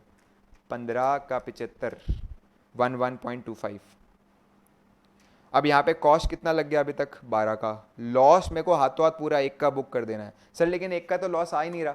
12 का रेवेन्यू है, 11.25 का कॉस्ट है, तो लॉस तो सर 0.75 का ही आ रहा है ना। यहाँ पे जब भी आता है लॉस ही आता है ना। हम ट्रेडिंग बनाते थे, इधर जीपी लिखते थे, इधर लॉस लिखते थे, तो सर लॉस आ रहा है 1 का। तो भाई देखो सीधी बात है, यहाँ पे 0.75 तो आ रहा है, 0.25 का आपको प्रोविजन फॉर लॉस की एंट्री मारनी है, टू प्रोविजन फॉर लॉस, कि फ्यूचर में जो लॉस होने वाला है 0.25 का, उसे मैं आज ही क्या कर रहा हूँ, प्रोवाइड कर रहा हूँ। ठीक है सर, ये तो हमें समझ में आया। प्रोजेक्ट नंबर 2 अगर आप देखोगे तो वहाँ पे अगर आप देखोगे तो ओवरऑल खर्चा आपका लग रहा है 10.9 प्लस 3.6, कितना लग रहा है 14.5, और उसके सामने जो आपकी प्राइस है वो है 12.5। तो इधर भी आपको पक्का है कि भाई लॉस तो होने वाला है। कितने का लॉस होने वाला है, 2 का लॉस होने वाला है यहाँ पे। तो इधर आप कैसे दिखाओगे, एक बार मैं ये रफ कर देता हूँ। सर कैसे दिखाएंगे, वेट करो भाई वेट करो। पहले percentage of work completed 10.90 cost का काम हो गया। टोटल कॉस्ट है मेरी 14.5 multiplied by 100, 10.90 divided by 14.5 percentage. यहाँ पे मेरा 75.17% काम हो गया। तो आप कैसे दिखाओगे, कॉन्ट्रैक्ट रेवेन्यू, मेरा रेवेन्यू कितने का है 12.5 का इंटू 75.17, अमाउंट आ रही है इस पॉइंट ऑफ टाइम पे 9.39। कॉन्ट्रैक्ट कॉस्ट है 10.90 का, लॉस मेरा दिख जाना चाहिए 2 का। तो आप देखो 9.39 प्लस 2 माइनस 10.90, तो हम लोग को प्रोवाइड करना है 0.496 करके यहाँ पे टू लॉस। तो ऐसे हम लोग को इंश्योर करना है कि कल जाके जो लॉस होने वाला है उसका हम लोग क्या बना ले, प्रोविजन बना ले। डन सर, समझ में आ गया। कुछ एक आध मैं मॉड्यूल के भी करवा दूंगा तो और बेटर क्लैरिटी अपने को आ जाएगी, ठीक है ना। अब इसमें जैसे मॉड्यूल पे आ जाओ, आपके सबके पास मॉड्यूल है तो let's take that as a base, ठीक है ना। कुछ अपने क्वेश्चन कर लेते हैं जो पढ़ा अपन ने, उसके बेसिस पे अपने को समझ आ जाएगा। सर बहुत बढ़िया बात की अपन ने, thank you very much sir. यहाँ पे सबसे पहले आप आओ एक क्वेश्चन के अंदर which is this one. X Limited commenced a construction contract on 1st April 2001. The fixed contract price जो अग्री हुई है वो है 2 लाख की, ठीक है। कंपनी ने 81,000 का कॉस्ट इनकर कर दिया for the 45% work and received 79,000 as a progress payment from the customer. अब इधर अपने को परसेंटेज ऑफ कॉस्ट के बेसिस पे जाना ही नहीं है, क्योंकि इन्होंने बोल दिया कितना टक्का काम हुआ है, 45% काम हुआ है, और उसके बाद आगे बोल दिया तो आगे तो 100% हो गया रहेगा। तो अभी कैसे बनाना है अपने को, वेरी सिंपल राइट। पहले देख लो पूरे प्रोजेक्ट में फ़ायदा हो रहा है कि नहीं हो रहा है। हो रहा है, क्योंकि आपका 81,000 का खर्चा यहाँ लग रहा है और 89 का आगे लग रहा है, तो ये तो 81 प्लस 89 170 है, और तुम लोग को मिलने वाला अच्छा खासा 2 लाख है, तो फ़ायदा हो रहा है। Very simple. फिर तो सबसे पहले मैं बना रहा हूँ 2001-2002 का P&L। यहाँ पे आप लिखोगे ऐसा कॉन्ट्रैक्ट रेवेन्यू, ठीक है ना। कितना है ओवरऑल आपका रेवेन्यू, सर 2 लाख का है। अरे भाई काम कितना कंप्लीट हुआ है, सर 2 लाख का 45%, ठीक है। रेवेन्यू दिखा दो 90,000। कॉन्ट्रैक्ट कॉस्ट, सर कॉस्ट इस पॉइंट ऑफ टाइम पे जो लगी हुई है वो है 81,000 की। बढ़िया भाई, अच्छे रिस्पॉन्सिव हो। यहाँ पे दिख जाएगा प्रॉफिट 9,000 का। ऐसे ही अगर मैं इस दिन डेटर्स अकाउंट बनाऊँ तो मैं यहाँ लिखूंगा कॉन्ट्रैक्ट रेवेन्यू, क्या होता था debtors to sales, sales to P&L। यहाँ पे भी है डेटर्स टू कॉन्ट्रैक्ट रेवेन्यू, क्योंकि डेटर बैलेंस बढ़ रहा है, उससे 90,000 लेने बाकी है और उसके सामने उसके कुछ पैसे आ चुके हैं। सर कितने पैसे आ गए हैं? यहाँ पे लिखा हुआ है कि भाई 79,000 हम लोग के आ गए हैं, तो मतलब कुछ आने बाकी है 11,000, वो नेक्स्ट ईयर आ जाएगा, टेंशन मत लो। By balance carried down 11,000। ये मामला सॉर्ट हो गया 2001 2002 का। फिर हम मामला सॉर्ट करेंगे 2002 2003 का। इधर आपका देखो सीधी बात है, कॉन्ट्रैक्ट रेवेन्यू 100% बुक होना चाहिए। तो आप क्या लिखोगे, 2 लाख, उसमें से 90,000 तो लास्ट ईयर ही बुक कर लिया, दो दो बार थोड़ी ना बुक करोगे, क्या कुछ भी। 2 लाख में से 90,000 लास्ट ईयर बुक कर लिया, 1,10,000 कॉन्ट्रैक्ट कॉस्ट। यहाँ पे अपनी कॉस्ट कितनी लगी है 89,000, तो अपन ने लिख दिया 89,000, 1,10,000 माइनस 89,000, तो यहाँ पे आ रहा है 21,000। ये हो गया आपका प्रॉफिट। और डेटर्स अकाउंट में पूरा पैसा आ चुका होगा, तो एक बार देख लेते हैं यहाँ पे इस पॉइंट ऑफ टाइम पे। 90 का रेवेन्यू, 81 का कॉस्ट, 9 का प्रॉफिट, 110 का रेवेन्यू, 89 का कॉस्ट, 21 का profit.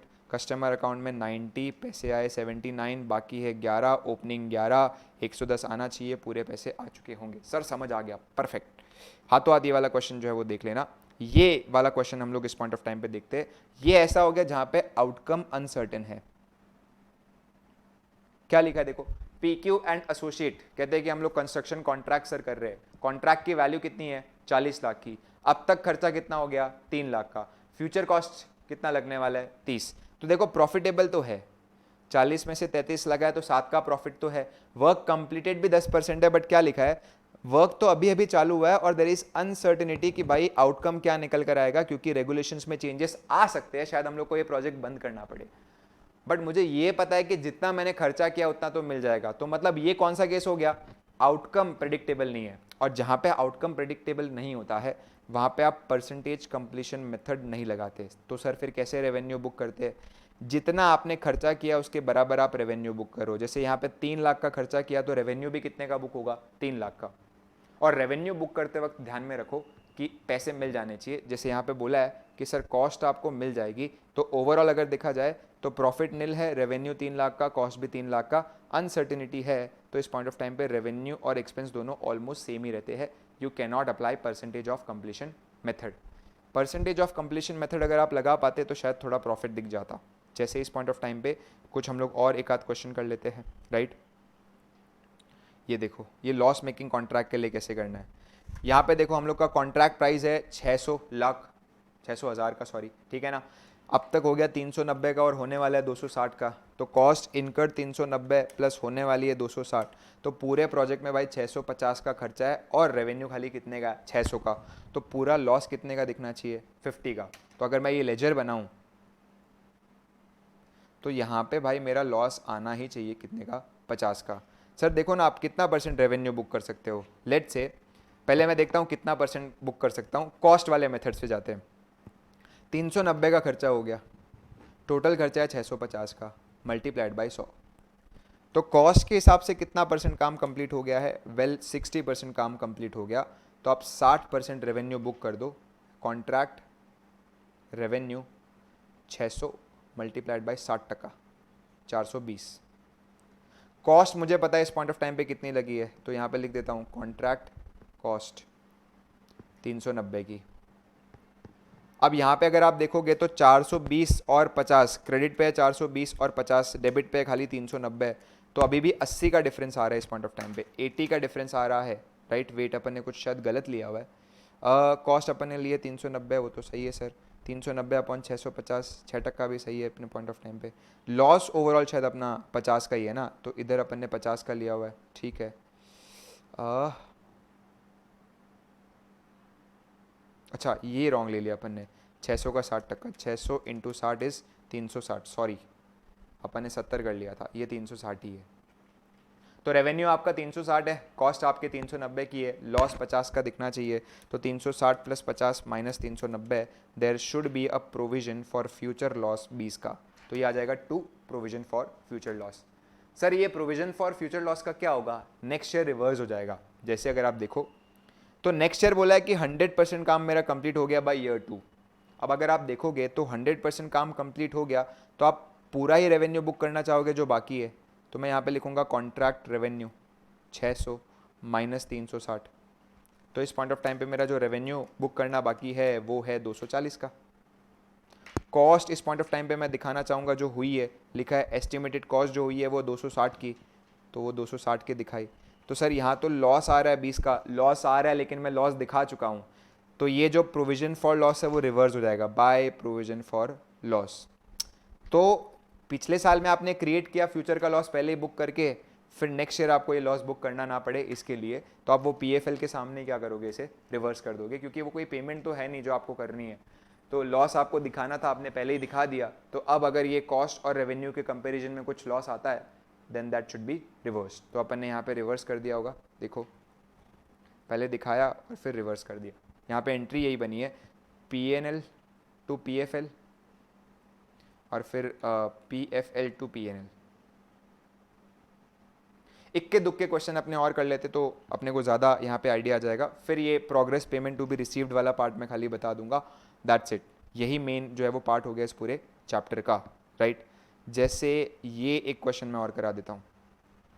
Vishwakarma construction company undertook to construct a building for 85 lakh. Company ने बोला सर 6499 तो मैंने कर दिया और आने वाला है 32,1 का। तो पहले हमेशा ये क्वेश्चन में ना टोटल खर्चा देख लिया करो, क्योंकि हमको पता है कि लॉस पहले बुक करना पड़ेगा, तो वी शुड हैव आइडिया कि भाई लॉस कितने का आने वाला है।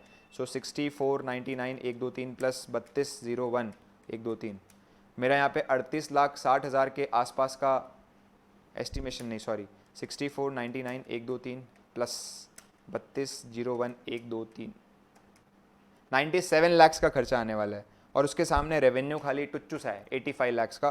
तो there is a forcible loss of 12 lakh. तो ये मेरे दिल में जगह बना चुका है कि यहाँ पे तो आएगा ही आएगा बाय लॉस 12 लाख। इस साल का लॉस कितना दिखना चाहिए, 12 लाख। और इस साल की कॉस्ट भी मुझे पता है जितनी हुई है वो दिखेगी। तो जो कॉन्ट्रैक्ट कॉस्ट हो चुकी है इस साल की ऑलरेडी स्पेंड है वह 64.99। अब खाली ये देखना है कि कॉन्ट्रैक्ट रेवेन्यू कितना बुक होगा इस साल, तो उसके लिए कितना % काम कंप्लीट हुआ वो पता होना चाहिए। सो यहाँ पे 64,99,000 का कॉस्ट हुआ है अपॉन टोटल कॉस्ट आने वाला है 97 लाख का इंटू 100। देखते हैं भाई, 6499 डिवाइडेड बाई 97 लाख, तो 67% काम हो गया।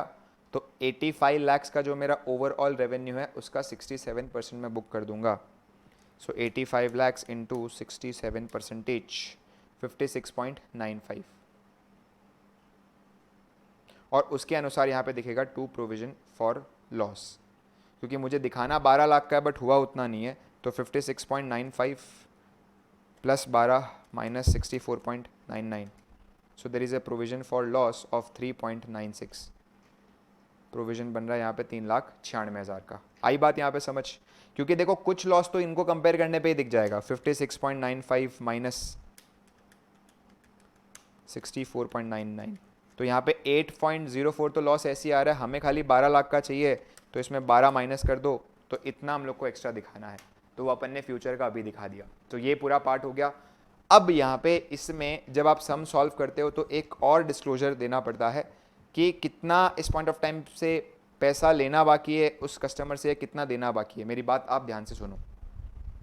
इधर ऐसा ये 2-3 चीज़ें आपको दी रहेगी। ये वाले क्वेश्चन को मैं बता देता हूँ कैसे सॉल्व करना है, बहुत रिपीटेटिव आता है, राइट। एंड उसके बाद कुछ और 2-4 थियरी बातें जो मुझे आपको बतानी है, ठीक है सर, डन। अब देखो, तुमको एक डिस्क्लोजर देना पड़ता है कि कितना पैसा इस साल कस्टमर को ड्यू है, अमाउंट ड्यू टू कस्टमर, कितना पैसा उसे देना बाकी है, या कितना पैसा लेना बाकी है ड्यू फ्रॉम कस्टमर। और उसका एक सिंपल सा फॉर्मूला है जो आपको यूज़ करना पड़ेगा, उसका कोई तोड़ नहीं है। हालांकि ये फॉर्मूला मुझे अंदर से थोड़ा इलॉजिकल लगता है, बट इस पॉइंट ऑफ टाइम पे मैं आपको वो बोल के कंफ्यूज नहीं करूंगा। आपको ये फॉर्मूला ध्यान रखना है। जो भी आपने खर्चा इनकर कर दिया इस वक्त, वो कॉस्ट इनकर्ड प्लस आपने इस साल जो भी प्रॉफिट दिखाया ओवरऑल, वो रिकॉग्नाइज प्रॉफिट, या आपने ओवरऑल जो भी लॉस दिखाया वो रिकॉग्नाइज लॉस। इससे पता चल जाएगा कितना अमाउंट बाकी है, अमाउंट रिसीवेबल। ये वही हो गया ना, कॉस्ट प्लस मार्जिन आप निकाल रहे हो। तुमसे जब मैं पैसा मांगूंगा तो तुम्हें क्या बोलूंगा, इतना मेरा खर्चा लग गया प्लस मेरा इतना मार्जिन है, चल ला दे। सो ये अमाउंट रिसीवेबल हो गया। अब ये अमाउंट रिसीवेबल को आपको कंपेयर करना है दो अमाउंट के साथ, मतलब कुल मिलाकर ये दोनों अमाउंट होती है, बिलिंग कितने की हो गई है, बिलिंग कितने की हो गई है। इनफैक्ट कॉस्ट भी दो तरीके की होती है, एक होती है सर्टिफाइड कॉस्ट और एक होती है अनसर्टिफाइड कॉस्ट। सर ये क्या होता है सर्टिफाइड कॉस्ट या अनसर्टिफाइड कॉस्ट? मतलब कि कुल मिलाकर कितना परसेंट काम अप्रूव हो चुका है और कितना अप्रूव होना बाकी है, तो उसे हम लोग बोलते हैं सर्टिफाइड कॉस्ट और अनसर्टिफाइड कॉस्ट। जैसे मैंने 2 माले बना लिए, तुमने अपने एक बंदे को भेज के एक माला दिखवा लिया, तो 50% कॉस्ट सर्टिफाई हो गया है और बाकी 50% ऐसा है कि जो सर्टिफाई होना बाकी है, कि मैं गलत तो नहीं कर रहा हूँ ना। तो कॉस्ट आपकी दो तरीके की हो सकती है, सर्टिफाइड और अनसर्टिफाइड। इसमें जो भी प्रॉफिट इस साल हुआ है वो आप ऐड करोगे, जो भी लॉस ओवरऑल हुआ है वो माइनस करोगे, तो मेरा अमाउंट आएगा अमाउंट रिसीवेबल। इसको मुझे दो चीज़ से जो है वो कंपेयर करना है, बिलिंग एक होता है जिसको मैं बोलता हूँ पेमेंट रिसीव्ड, जो पैसा आ चुका है, और एक मैं लिखूंगा पेमेंट टू बी रिसीव्ड, और ये होता है रिटेंशन मनी। सर ये रिटेंशन मनी क्या होता है, बताता हूँ। रिटेंशन मनी का मतलब होता है कि आप जानबूझ के मेरा जितना पैसा बनता है उसमें से कुछ अमाउंट रखोगे, ये बात पहले ही डिस्कस हो गई थी, ताकि मैं आपका काम पूरा करूं। वो होता है ना कि भाई अपने सामने वाले को पैसे एक साथ नहीं देते, कुछ हमेशा रखते हैं ताकि वो बंदा बीच में छोड़ के ना जाए। कंपनीज भी ऐसा करती है जब एम्प्लॉयज़ को सैलरी देती है कि कुछ अमाउंट हम लोग हमेशा साइड में रखते हैं ताकि वो बंदा लास्ट में छोड़ के जा रहा है तो सोचे छोड़ के जाने से पहले कि शायद वो अमाउंट नहीं मिली। तो इसीलिए तुमने मेरे को बोल के रखा है कि सर कुछ पैसा तो हम लोग तभी देंगे इस पॉइंट ऑफ टाइम पे जब प्रोजेक्ट कंप्लीट हो जाएगा। तो अब इसके ना मैं हमेशा दो मेथड बताता हूँ। एक तो अमाउंट रिसीवेबल्स में से या तो ये वाली अमाउंट आप माइनस कर दो जो रिटेन मैं इस पॉइंट ऑफ टाइम पे तुम लोग को अलाउ किया हूँ करने के लिए, तो पता चलेगा कितना पैसा आ जाना चाहिए। उसको आप कंपेयर करो विद द अमाउंट रिसीव्ड, तो पता चल जाएगा भाई पैसे ज़्यादा आए या कम आए। या दूसरा है कि ऊपर माइनस करने की बजाय अमाउंट रिसीवेबल जो भी है उसमें से ये दोनों अमाउंट मैं एडजस्ट करके देख लूँ कि पैसा कितना क्या आ चुका है। एक मैं एग्जांपल के थ्रू बताता हूं आपको, ठीक है ना। ये रहा एग्जांपल। अब पूरे प्राइस है कॉन्ट्रैक्ट की 1000 लाख, वर्क सर्टिफाइड और वर्क अनसर्टिफाइड है, तो ये इस साल की कॉस्ट थी। तो सबसे पहले मैंने ले लिया, अब तक जो मैंने कॉस्ट इनकर किया है वो है 605 की, उसमें से कुछ का काम सर्टिफाई हो गया और कुछ का ऐसा है कि जो थोड़ी बहुत चेकिंग होनी बाकी है। प्लस अब देखो एस्टिमेटेड फर्दर कॉस्ट हम लोग की 495 है, ये तो कल जाके मांग सकूंगा, आज तो खर्चा किया ही नहीं है। Payment received and to be received, to be received में हम लोग लिख देना चाहिए this is amount which is retention money. अब तुम्हें यहाँ पे देखना है कि तुमने इस पॉइंट ऑफ टाइम पे प्रॉफिट कितना दिखाया होगा या लॉस कितना आया। जैसे ये अगर आप प्रोजेक्ट चेक करोगे तो it is a loss making project. आपका 500 प्लस 105, 500 का खर्चा लग गया, 105 का भी लग गया, 495 का लगने वाला है, तो तुम्हारा खर्चा ओवरऑल तो आ रहा है 1100 और रेवेन्यू तुमने खाली कितने का दिखाया, 1000 का। तो there is a sure short loss of 100।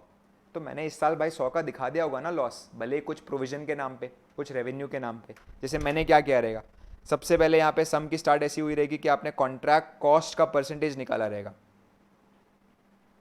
और वो कैसे निकालते हैं, अब तक कितना खर्चा हो गया 605 अपॉन ये तीनों का टोटल कि ओवरऑल खर्चा कितना है 1100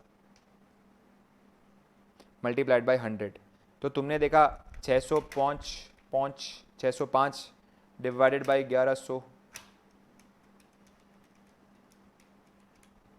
तो ये आ गया 55%। तो 55% मैं रेवेन्यू दिखा सकता हूँ। तो मैंने रेवेन्यू इस पॉइंट ऑफ टाइम पे कितना दिखाया होगा, वेल 1000 का मेरा रेवेन्यू डिसाइडेड है, 55% इज 550, ये रहा। लेकिन जब आपने ये कंपेयर किया रहेगा यहाँ पे 550 का कॉन्ट्रैक्ट रेवेन्यू, और जब आपने यहाँ पे डाला रहेगा कॉन्ट्रैक्ट कॉस्ट, सर कॉस्ट कितने की डाली रहेगी, जितने की हुई है 605 की, तो आपने लॉस अभी की गाइडेंस के अनुसार तो जितना बनता है पूरे कॉन्ट्रैक्ट में वो दिखाया होगा। जैसे यहाँ पे साफ साफ दिख रहा है 1000 का पैसा आएगा और 1100 का ओवरऑल लगेगा, तो there is a loss of 100। वो ध्यान में रखते हुए कुछ प्रोविजन बनाया होगा। तो मेरी कहने की यहाँ पे बात ये है कि लॉस 100 का दिखाया आपने, वो लॉस आप यहाँ से माइनस कर दो, रिकॉग्नाइज्ड लॉस 100 का, तो मेरा हक का बनता है 505। अब इसमें से 400 मेरे आ चुके हैं और 140 आने बाकी है, मतलब वो बंदे ने रिटेन किया है। तो इसको प्रेजेंट करने के दो तरीके हो सकते हैं। पहला आप बोलो 505 में से दोनों अमाउंट आप माइनस कर दो, 400 माइनस कर दो, 140 माइनस कर दो। मैं ऐसा मान के चलूँगा 505 आने चाहिए थे, मुझे 540 आ गए, तो आंसर बचता है 35। तो ये हो गया कि भाई उल्टा अब मुझे उसे देने पड़ सकते हैं, उस बंदे ने ज़्यादा ही पैसे दे दिए, शायद वापस भी मांग सकता है। तो 35 हो गया अमाउंट ड्यू टू कस्टमर। जब इसका आंसर पॉजिटिव बचेगा तो इस पॉइंट ऑफ टाइम पे अमाउंट ड्यू फ्रॉम होगा, और नेगेटिव बचेगा तो अमाउंट ड्यू टू होगा। जैसे यहाँ नेगेटिव बच रहा है, नीचे माइनस कर रहे हो 540 और ऊपर है खाली 505, तो क्योंकि ये नेगेटिव बच रहा है तो मतलब it is due to customer, और पॉजिटिव बचता तो ड्यू फ्रॉम कस्टमर। ये थोड़ा इलॉजिकल बात है, मैं बताऊँ कैसे समझाता। मैं ऐसा बोलता, देख भाई तेरे 505 आने चाहिए। सर कैसे? Cost plus profit.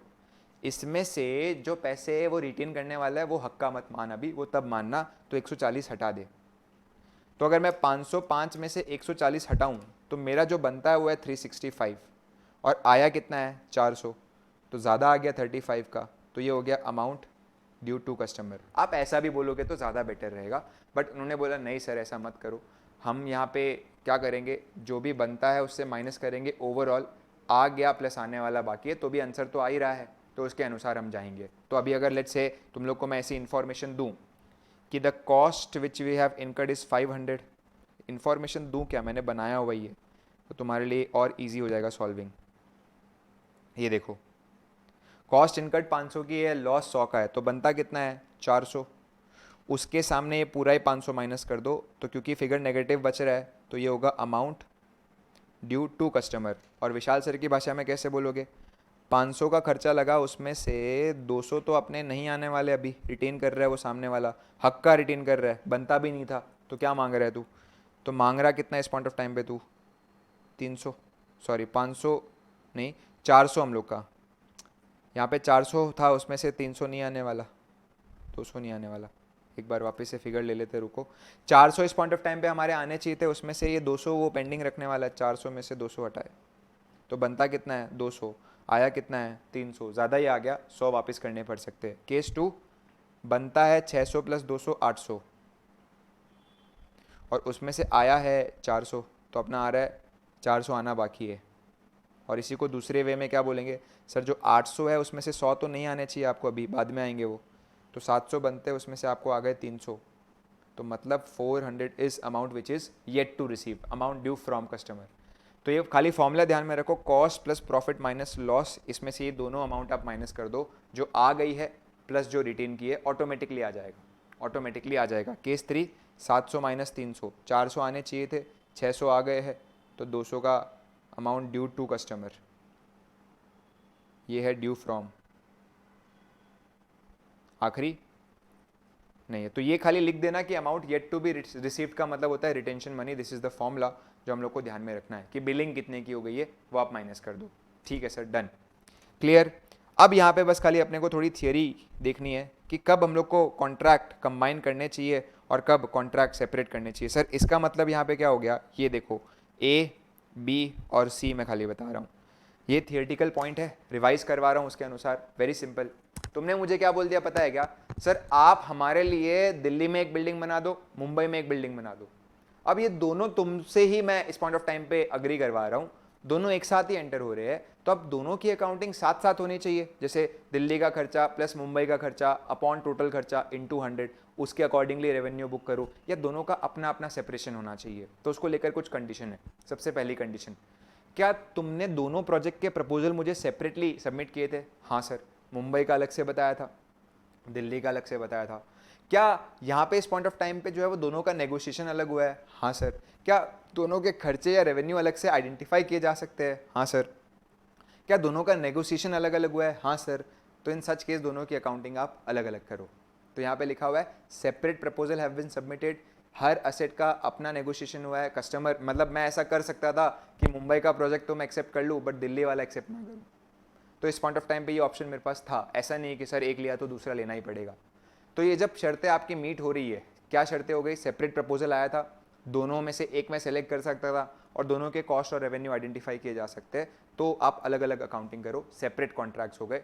अगर लेट्स से कि इनका नेगोशिएशन सिंगली हुआ है, सब क्लोजली इंटर रिलेटेड है, दोनों का काम एक साथ चल रहा है, दोनों का काम दिया एक साथ है, एक का नहीं ले सकता था, तो इनका फिर अकाउंटिंग क्या होना चाहिए, एक साथ होना चाहिए, अलग अलग नहीं होना चाहिए। सो ये था दोस्तों हमारा कंस्ट्रक्शन कॉन्ट्रैक्ट, दैट्स इट। एक खाली टिप्पणी मैं आपको देता हूँ, ईयर 2 पे जब आप निकाल रहे हो कि भाई कितना रेवेन्यू मेरा बुक होना चाहिए, उसमें से याद रखना कि प्रीवियस ईयर वाला आप माइनस कर दो। एंड आपके ईयर 2 में अगर रेवेन्यू या कॉस्ट में कुछ भी एस्टिमेशन में चेंजेस आ रहे हैं तो उसका प्रोस्पेक्टिव इम्पैक्ट देना है, बिकॉज हमने सीखा हुआ है कि if there is change in accounting estimate तो उसका इम्पैक्ट क्या होना चाहिए, प्रोस्पेक्टिव आना चाहिए। ये भाई मैंने रिवाइज करवा दिया जितनी बातें मैं मेरे एंड से बता सकता था AS7 को लेकर, राइट। तो इस पॉइंट ऑफ टाइम पे मैं ये मान के चलता हूँ कि भाई आपने थोड़ा बहुत इसको किया हुआ है, बस खाली उसको एक अच्छे से हम लोग को सम अप करना था, वो अपन ने कर लिया। ये नोट्स मैं आपको टेलीग्राम में जो है वो शेयर कर दूंगा, राइट। बहुत जन जो है वो इस पॉइंट ऑफ टाइम पे हमारे वीडियोस देख रहे हैं, तो very very grateful for all दोस्त, इनफैक्ट कमेंट कर करके हम लोग को मोटिवेट भी कर रहे हैं। तो कीप बूस्टिंग अस, राइट। ये अच्छे कर्म का जो फ़ायदा है वो हम दोनों को ही मिलेगा, हम जो आपके लिए कर रहे हैं उसका हमें मिल रहा है। आप इस पॉइंट ऑफ टाइम पे जो कमेंट करके कहते हैं ना कि भाई हर दान जो है वो पैसों को देकर नहीं होता, कुछ प्रशंसा करके भी जो है वो कहीं ना कहीं आप कर सकते हो, क्योंकि सामने वाले के एफर्ट्स बढ़ जाते हैं। तो इस फॉर्म में जैसे मैं अगर आपको लेट्स से कि कुछ अमाउंट दूंगा तो माइट भी आपकी कोई हेल्प हो जाए, बट मैं आपके कोई बात को लेकर तारीफ करूंगा तो उसमें आपके ऐसा है कि भाई अंदर से मन आएगा कि यार और करते, फिर तो और करते हैं। तो ये भी अपने आप में एक दान ही है, राइट, प्रशंसा जो आप किसी की कर रहे हो। तो डेफिनेटली जो भी हमारे साइड से लग रहे हैं, आप किन की भी वीडियोस देख रहे हो तो श्योरली अप्रिशिएट करो उनके जो भी एफर्ट्स है। बहुत अच्छा लगता है भाई पढ़ के, मोटिवेशन काफ़ी मिलता है, राइट। तो ये इंश्योर करना है कि भाई आप एग्जैक्टली करो, और हम रिवीजन वीडियोस डालते रहेंगे। आप अच्छे से पढ़ते रहो भाई, अपना एग्ज़ाम जो है वो कुछ का सितंबर में है, कुछ का जैन में है। हिम्मत मत हारो इस पॉइंट ऑफ टाइम पे, माइंड को एकदम फोकस रखो। कोई भी अदर एक्टिविटीज़ में जो है वो इंश्योर करो कि भाई माइंड आपका इन्वॉल्व ना हो। अभी तो बस खाली पढ़ाई पढ़ाई पढ़ाई होनी चाहिए। एक बार भाई अपने इंटर क्लियर करके 1-1.5 साल अपने को मिलेगा ये सब चीज़ें एक्सप्लोर करने के लिए, क्योंकि फाइनल का अटेम्प्ट थोड़ा लेट होता है, तो तब आपको बिंदास एक्सप्लोर करना है। फॉर नाउ भाई मैं तो चाहता हूँ पहले अटेम्प्ट में निकाल लो, फर्स्ट अटेम्प्ट का कोई रिप्लेसमेंट हो ही नहीं सकता है। और जो लेट्स से कि सेकंड या थर्ड दे रहे, इंश्योर करो कि भाई अपने जो पिछला नॉलेज अपन ने प्राप्त किया था वो एक बेस के तौर पे और अच्छा स्ट्रॉन्ग हो हम लोग का। ऐसा मत करना कि भाई हर बार आप सेम गलतियाँ जो है वो रिपीट करते जा रहे हो। Thank you very much watching till this and, right. मिलते हैं अपने अगले वीडियो के लिए, टाटा बाय बाय।